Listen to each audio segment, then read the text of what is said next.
Praise the lord. దేవుని నామముకు స్తోత్రములు. మరొక దినాన్ని అనుగ్రహించిన దేవునికి కృతజ్ఞతాస్తుతులు తెలియజేస్తూ ఉన్నాను. ఈ రోజు వాక్య ధ్యానము లూకా సువార్తమానము 2వ అధ్యాయము 10వ వచనం నుంచి.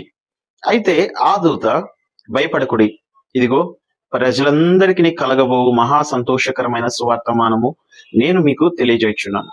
దావీదు పట్టణమందు నేడు రక్షకుడు మీ కొరకు పుట్టి ఉన్నాడు, ఈయన ప్రభువైన క్రీస్తు. ప్రియ దేవుని బిడ్డలారా, ఈ వాక్యము దూతలు గొర్రెల కాపరులతో మాట్లాడుతూ ఉంది. దూతను చూచి వారు భయపడినప్పుడు మీరు భయపడవద్దు, లోకానికి కలుగబోయే సువర్తమానము, గుడ్ న్యూస్ అందరికి. ఎందుకో తెలుసా? మీకోసం దావీదు పట్టణమందు రక్షకుడు పుట్టి ఉన్నాడు.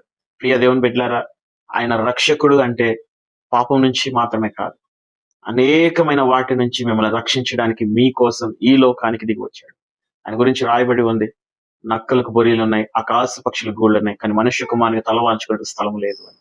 ఆయన ఈ లోకానికి అధిపతి అయ్యింది కూడా నీ కోసం నా కోసం ఈ లోకానికి ఒక సాధారణమైన వ్యక్తిగా రిక్తునిగా దిగి వచ్చాడని రాయబడి ఉంది.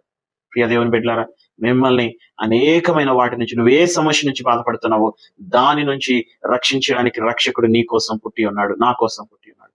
కాబట్టి ఆయన మీద విశ్వాసం ఉంచుదాం. దేవుడి మాటలు దీవించిన గాక. ఆమేన్.